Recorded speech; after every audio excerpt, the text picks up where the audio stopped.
পবিত্র ঈদ উল ফিতর উপলক্ষে আগামী ৩ এপ্রিল বৃহস্পতিবার নির্বাহী আদেশে সরকারি ছুটি ঘোষণা করা হয়েছে। এর ফলে এবার ২৮ মার্চ থেকে ৫ এপ্রিল পর্যন্ত টানা ৯ দিন ছুটি পাচ্ছেন সরকারি কর্মকর্তা কর্মচারীরা। জনপ্রশাসন মন্ত্রণালয় থেকে এই প্রজ্ঞাপন জারি করা হয়েছে। আর দীর্ঘ ছুটি পেয়ে খুশি মনে প্রিয়জনদের সাথে ঈদ কাটাতে বাড়িতে যাবেন সরকারি চাকরিজীবীরা। তবে সরকারি চাকরিজীবীদের মধ্যেও অনেকে খুশি হতে পারছেন না, কারণ জরুরি সেবা দানকারী কর্মীরা ও কিছু বিশেষ প্রতিষ্ঠান তাদের নিজস্ব নীতিমালা অনুযায়ী ছুটির আওতায় থাকবেন না। এবছর ঈদের ছুটির মেয়াদ আগের ঘোষণা অনুযায়ী ২৮ মার্চ থেকে শুরু হবে। ঈদের আগে সাপ্তাহিক ছুটির দিন হিসেবে ২৮ মার্চ শুক্রবার এবং একই দিন পবিত্র শবে কদরের ছুটি রয়েছে। ফলে ২৮ মার্চ থেকেই ছুটি শুরু হচ্ছে। সরকারি কর্মকর্তা কর্মচারীরা সেদিন থেকে ৫ এপ্রিল পর্যন্ত টানা ৯ দিন ছুটি পাবেন। পবিত্র ঈদ উল ফিতরের জন্য আগেই সরকার ৫ দিনের টানা ছুটি ঘোষণা করেছিল, কিন্তু নির্বাহী আদেশে আরও একদিন ছুটি ঘোষণা করা হয়েছে, যার ফলে ছুটির দিন বেড়ে ৯ দিন হয়ে গেছে।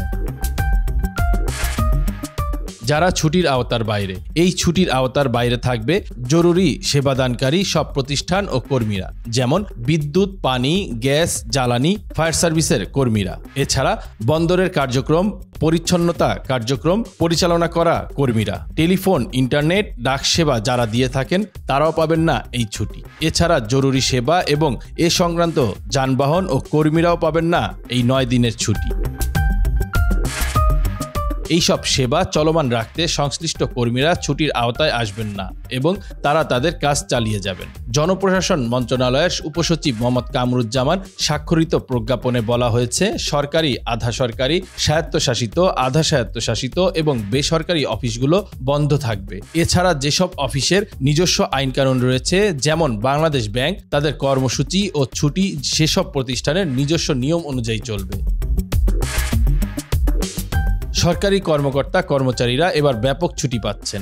এর মধ্যে ২৬ মার্চ মহান স্বাধীনতা ও জাতীয় দিবসের ছুটির পর ২৭ মার্চ একদিন অফিস খোলা থাকবে। তবে ২৮ মার্চ থেকে ৫ এপ্রিল পর্যন্ত অফিস বন্ধ থাকবে। এছাড়া পোশাক শিল্পে কর্মরত শ্রমিকদের জন্য বিজিএমইএ ইতোমধ্যে ঈদের ছুটির জন্য তাদের মালিকদের অনুরোধ জানিয়েছে। অধিকাংশ কারখানায় ঈদের ছুটি শিপমেন্টের চাপের কারণে শেষ কর্মদিবসে দেওয়া হয়। তবে কিছু কারখানা যদি সুবিধা পায় তাদের আগে ছুটি দেওয়ার জন্য মালিকদের অনুরোধ করা হয়েছে। এবার সংবাদকর্মীদের জন্য ঈদের ছুটি নিয়ে কিছু বিতর্ক উঠেছে।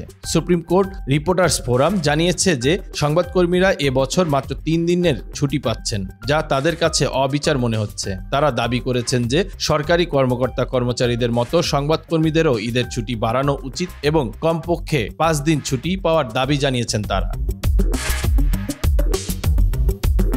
Newspaper owners association of Bangladesh জানিয়েছে, এবারের ঈদ উপলক্ষে ৩০ ও ৩১ মার্চ এবং ১ এপ্রিল সংবাদপত্র বন্ধ থাকবে। তবে যদি চাঁদ দেখা সাপেক্ষে ঈদ ১ এপ্রিল হয়, তাহলে ২ এপ্রিলও সংবাদপত্র বন্ধ থাকবে। এই সিদ্ধান্তের বিরুদ্ধে বিভিন্ন সংগঠন ইতিমধ্যে প্রতিবাদ জানিয়েছে। ২ ছুটির মাঝে নৈমিত্তিক ছুটি নেওয়ার নিয়ম নেই। কর্মচারীরা অর্জিত ছুটি ও ঐচ্ছিক ছুটি নিতে পারবেন, তবে ঐচ্ছিক ছুটির জন্য পূর্বেই অনুমোদন নেওয়া বাধ্যতামূলক।